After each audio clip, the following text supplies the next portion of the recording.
What's going on, y'all? Welcome back to TCAM Sports Podcast. I'm your host, Cameron Tracewell. Last time we were on here, we talked about West Virginia.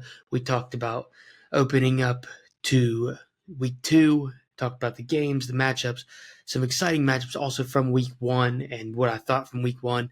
Well, now we are here going into week 4 this upcoming week, but week 3 was a thriller. And you talk about a thriller now. There was a lot of games that were surprising. There were a lot of teams that a lot of comebacks, really.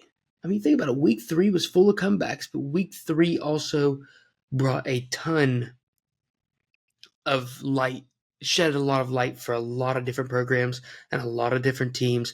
And I'm going to run through it and just talk about what I saw out of week 3, the improvements from week 2, and then we'll jump into talking about week 4. Because week 4, we do have some great matchups this week, and they are super exciting. But let's start out with what happened in week 3. Well, so during we had a couple big time games, and we had game day. Game day went to Knoxville, Rocky Top. Went down to Rocky Top for Tennessee and Knoxville, Tennessee and Georgia.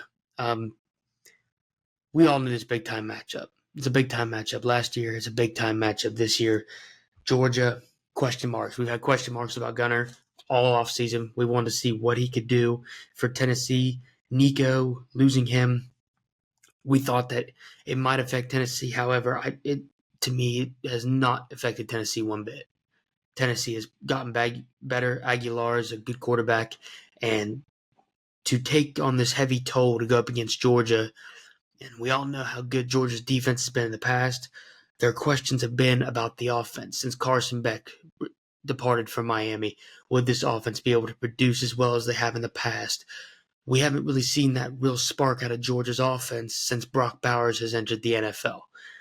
And we wanted to see more of that. We wanted to see what Georgia is going to bring to the table now that there is no Carson Beck down. There is no ultra superstar talented guy. Zachariah Branch is a good receiver, came from USC, but still we have question marks all about Georgia's offense. Georgia's defense, typically you don't have question marks about. Tennessee offense has been solid, and they proved that in the first couple weeks. Their defense, Tennessee's defense has always been, it's always mid. I'd always say it's kind of like a mid defense, good enough to help win them football games, but not a primary source of their offense. What we learned in the Georgia-Tennessee game, well, we learned that Tennessee ran up the numbers on Georgia throughout the first quarter. It looked like it was going to be a blowout.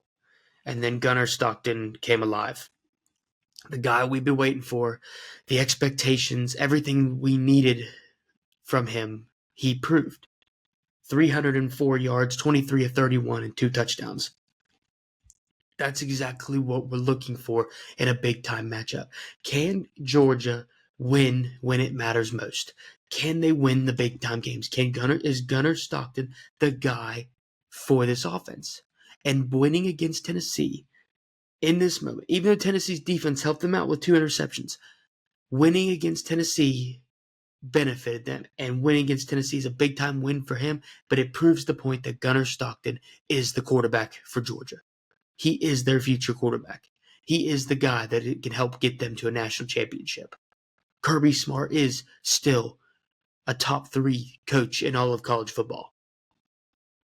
They are still here. And that is what made the difference today. That is what made the difference on Saturday, is Georgia having to prove that. They had to prove that they're still here, because we're taking a lot of the teams, and even though Georgia's highly ranked, we were writing them off for a couple other teams in Texas, in Ohio State. And what they proved to anybody is they're just as good as anybody, and they can beat anybody on this level. And Gunner Stockton proved he's the starting quarterback. That's what we wanted to see out of Georgia. That's what we had to see against Tennessee. Thrilling, absolutely thrilling game. Georgia's going to play Alabama in week 5. They're off on week 4, but crazy matchup. Crazy matchup for game day and everything. Another big-time matchup was Texas A&M and Notre Dame. We have questions about Carr. Carr is a young quarterback from uh, net for Notre Dame. But we've also wondered how Texas A&M, since ever letting go Jimbo, if they're ever going to bounce back. And this was their game. Texas A&M, this was the game they proved themselves. Just in the same light as Tennessee and Georgia, Notre Dame ran up the score into the second quarter, and then Texas A&M came alive. Their quarterback, Reed, 17 of 37, 2 touchdowns and 1 interception for 360 yards. Craver, the receiver, 7 receptions for 207 yards and 1 touchdown. Texas A&M, when it mattered the most, got the job done. They got the job done. Notre Dame I still think they're defensively a good football team. Running game, they're a very good run team. Quarterback is inexperienced and young, and it's the unfortunate fact of coming off a national championship with a guy like Riley Leonard. It's the unfortunate fact. Texas A&M, they're building their swagger back. They're building that Texas A&M that we saw back when they had Johnny Manziel. That's the Texas A&M we want to see. We want to see a school that came to the SEC, built swagger, and then went on and produced and won football games. And that's what we want to see out of Texas A&M. And them starting out the season 3-0, they've looked impressive so far. But the first 2 wins were against small schools. This was their test. This was, can they beat a top 10 school? Now they got to play Auburn going into week 5, and which is going to be another competitive matchup. But Texas A&M desperately needed this win to reprove themselves a whole bunch. However, I will say defense really wasn't a factor throughout a game. Like they got the stops they needed to win the game, but just the same thing as Georgia and Tennessee. No defense was being played. Very minimal defense. Both teams, Texas A&M had 488 yards, 440 yards for Notre Dame, 128 rushing yards for Texas A&M, 147 for Notre Dame. There's no defense being played. It's all offense. But got a defense to stop when it mattered the most. Help them win the football game. It's what matters. Get it done when it matters the most. And Texas A&M now has to face Auburn in week 5. Can they shock everybody? Can they make a run in the SEC West? We'll see. A lot of teams they got to play. A lot of competitive matchups. But to beat Notre Dame, that's an impressive win. And that's one they really, really needed. Clemson and Georgia Tech. Is this better Georgia Tech or collapse Clemson? For a team that is, to me, was supposed to be a national championship contender, to have supposedly the best quarterback in all of college football in Cade Klubnik on their team, Dabo Swinney to make a run at it once again. They have looked awful. They've looked horrible. I just, for a team supposed to be a national contender, I have nothing impressive. LSU beat them. Georgia Tech beat them. Now we got to give Haynes King all the love in the world, 211 yards passing and 103 yards rushing. That guy is Georgia Tech. He is Georgia Tech. They win football game. They beat Colorado because of him. They're beating other teams because of him. He gets the job done. But for a Dabo Swinney team that had so much potential this year, I'm not impressed. And I expect a lot more. Even though they outproduced Georgia Tech on the offense, they just don't get it done. They can't finish the game. And that's what's killing Georgia Tech. That's what's killing Clemson at the end of the day. Georgia Tech, 3-0. It's a great start for them. It's a great starting season for them. After a kind of a down year last year, they didn't do so well. Now they play Temple coming up this weekend, and they expect to win. But they're ranked, and Georgia Tech has a lot to prove. You know what I mean? They are a team that needs to reevaluate themselves in the rankings. They need to jump back in the rankings, get some confidence back. Haynes King's done a great job at helping them do that. But after a down year last year, this is definitely something they needed. Clemson, Dabo's in trouble. That's my personal opinion. Dabo Swinney is in trouble. And he's going to have to do something now, or it's going to become a nightmare. Ole Miss and Arkansas. I mean, I tell you, a lot of close games, some comeback games we're talking about. Ole Miss and Arkansas. Arkansas's got a. Let me tell you right now, ladies and gentlemen, Arkansas has a respectable football program for the first time, and I remember. They had 29 first downs. They had more first downs than Ole Miss. They had 526 yards of offense, 305 yards passing, 220 rushing yards. Now their defense couldn't stop anybody, but this offense, dude, Arkansas is special on the offensive side of the football. To me, they can keep up with anybody. 305 yards from Green, 115 rushing yards from Green. Now Ole Miss put up three. Now Chambliss has put up 353 yards and 62 rushing yards and 2 touchdowns. This was an offensive showdown. A Lane Kiffin game is always an offensive showdown. But Arkansas, to me, is more of the story than Ole Miss. Ole Miss is supposed to win this football game. They were supposed to win this football game. They were favored by 4.5 to win the football game. Arkansas has not been a team that we have looked at and go, yo, that's an electric offense. And now that's what we're doing. We're looking at Arkansas going, dude, these guys are good. They got an offense, and they're scary. And that's what makes it interesting. Now they play Memphis coming up this week in week 4. I expect to win. I expect them to be able to beat Memphis with that offense. But they got Notre Dame in week 5. That's a home game.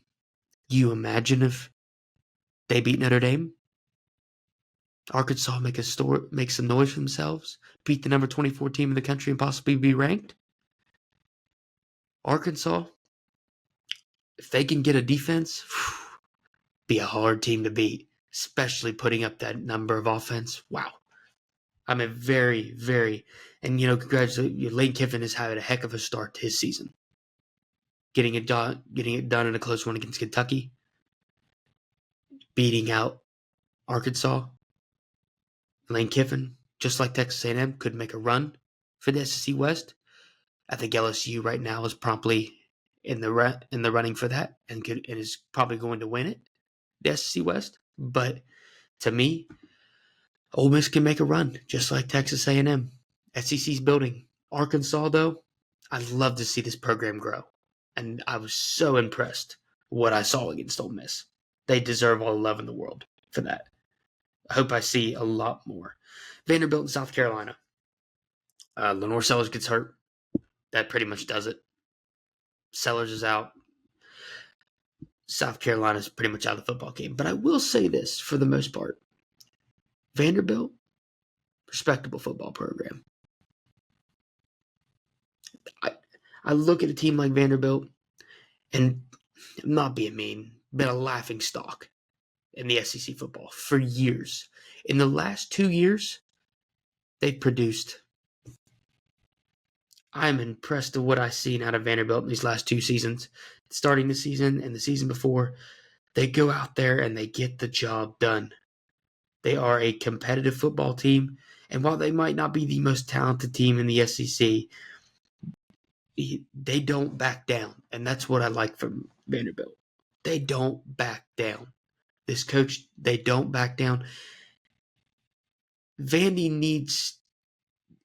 needs this. They need a respectable football program. They needed someone to build them, and this is the time, and they are finally building their football program.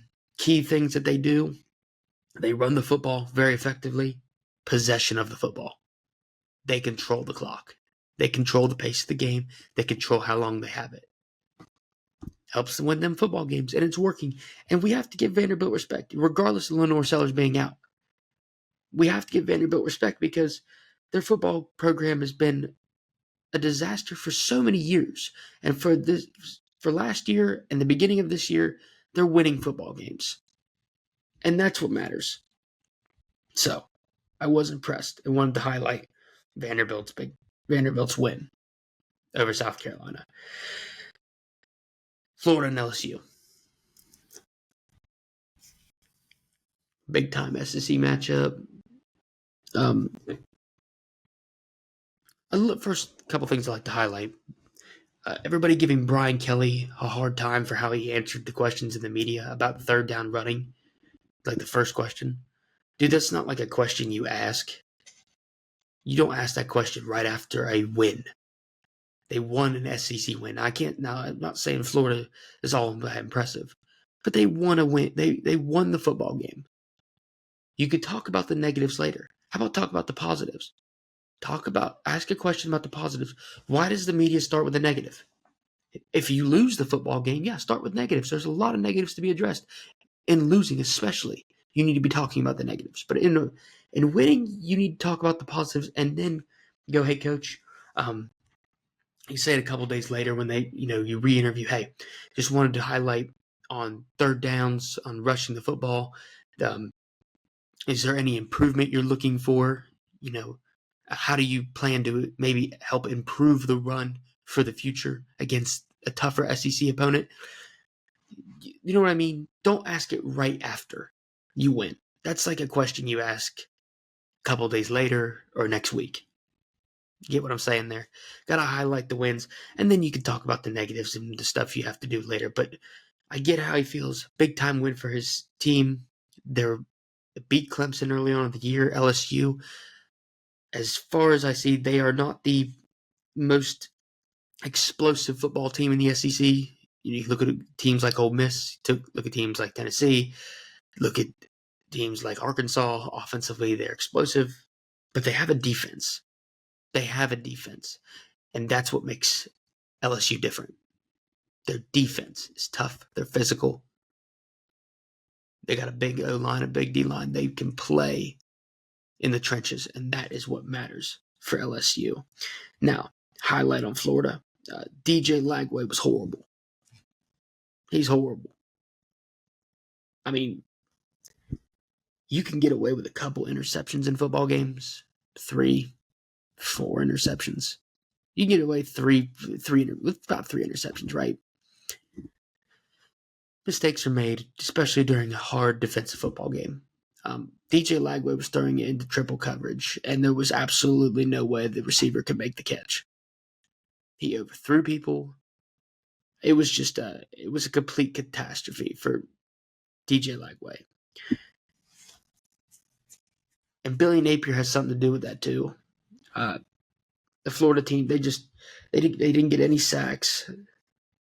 They just looked unprepared for this football game. They weren't ready. That's a Billy Napier problem, that they're not ready. But DJ Lagway, 5 interceptions in a football game. You're bound to lose every time. You're bound to lose every single time if you're getting 5 interceptions in a football game. It's just, regardless of how we look at it, it's unacceptable. You're not going to win football games if you're getting 5 interceptions. And Billy Napier, your team they weren't ready. They weren't ready for LSU. So, was not impressed with Florida at all. Thought it would be a more competitive football game, but it wasn't. LSU, to me, outmatched them. They're outclassed. And just how that game looks for me. I hope for better for Florida, but it is what it is for right now. LSU, good win. Miami and South Florida. Now, South Florida beat Florida. And everybody went, South Florida looks like a good football team. And they do have a good football team. Nothing on the U. The U, man, they ran them down. The U ran them down. I mean, just Carson Beck, 340 yards and 3 touchdowns. 23 of 28. He threw 2 picks. Fletcher, 120 yards rushing. To me, Miami, they keep this up. They're back. Miami is special. I mean, absolutely crazy from Miami. I'm so impressed with how they have played throughout the beginning of the season. And Carson Beck, $4 million to go to Miami, looked to me just not impressed out of Georgia. I just wasn't impressed with Miami at all. I wasn't impressed with Carson Beck out of Georgia. Didn't think he would produce this well. Didn't even think he would be a top 2 candidate in the ACC. And he right now looks like the best quarterback in the ACC and possibly one of the top 3 in the country. Carson Beck has looked absolutely electric. Miami's defense looks good. If they had this defense last year, Cam Ward and them could have went to the national championship. Cam Ward would have never had to save the day. Miami is the real deal. And I believe if they continue on this path, they could be back. Now they play Florida this week. So then they play Florida State October 4th. That'll be a good football game. That'll be very, very impressive. But Miami has impressed me out the gates. To blow out South Florida like that, I didn't think that would happen. And they did. Miami, a good football team. Now, my favorite game of the week would be the West Virginia Mountaineers in the backyard brawl against Pitt. I was at the game. You talk about a game that you could tell meant the world to both of these teams, but to West Virginia. West Virginia goes up 14-3. Pitt builds back. It becomes 24-14 with 9 minutes and 23 seconds remaining. And you just think about it and you go, it's over. You know what I mean? It's over. West Virginia can't win. They're down 10 points. It seemed at that point because you had Henderson playing, you had Fox playing, Nico wasn't playing good. The team didn't. It just felt like it was over. It felt like we weren't going to be able to come back. And then West Virginia kicks a field goal. And Nico Marchiel, when it mattered the most, came back in and drove us down the field and tied us the football game. And we went to overtime. We run the football in. Ty Edwards runs the football in. And this team and the stadium come alive. The defense come alive. West Virginia's defense, they had Big 12 defense of the week. Their defense was great throughout this football game. I believe really shut down a Pitt offense that was pretty electric throughout the season. West Virginia only held Pitt to 46 rushing yards. West Virginia had 174 rushing yards themselves. This game was competitive. It was fun. And for Rich Rodriguez to be in that stadium, to be in that moment, and for him to, make the comments, we got a lot of grit. There's hard-working people that never quit. West Virginia Mountaineers never quit. And just to see the life in the stadium, the last time I seen West Virginia and felt like that, the excitement of being in the stadium, but not only being in the stadium, being around. It's been since 2018 when West Virginia played Texas and Gary Jennings caught it in the end zone. It's been a long time since I felt real life in the team. And man, you talk about something special. It gives me chills being a Mountaineers fan to know that for one night against our biggest opponent and most important opponent, to beat them in overtime on 9-13 when Pitt beat us 13. Last time Rich Rod coached against Pitt, coached Mountaineers against Pitt, he lost 13-9, and we won on 9-13 in overtime in that type of fashion with a stadium with that electric magnitude and how much it meant. Absolutely crazy. It just blows my mind. So, West Virginia plays Kansas this upcoming week. I hope West Virginia wins the game, but I'm still in chills of how that game ended up last week. It was truly something remarkable to watch. And yeah, I don't know the next time I'm going to see something that cool because we don't play Pitt for like till 2029 again. But man, what a game. Going into week 4, Utah and Texas Tech. This is going to be the decider game. I thought that Iowa State was the big time dog, except they struggled against Arkansas State. Texas Tech and Utah are the big dogs in the Big 12. We get them starting at noon. I've got Texas A&M winning. They got a stellar offense. Love their offense, but it's going to be a competitive game all the way down the wire. This will decide who is the best team in the Big 12. Auburn and Oklahoma. Oklahoma, John Mateer, this is your year to have a welcome back to the SEC. To have your first, welcome to the SEC. John Mateer is a heck of a quarterback. I believe this is the game to start it out against Auburn, who is supposed to have a comeback year. So I'm going to take Oklahoma over Auburn, but I hope to be a competitive game. Michigan and Nebraska. Nebraska putting up points. This is their first real opponent of the year. They played a lot of bunch of small schools.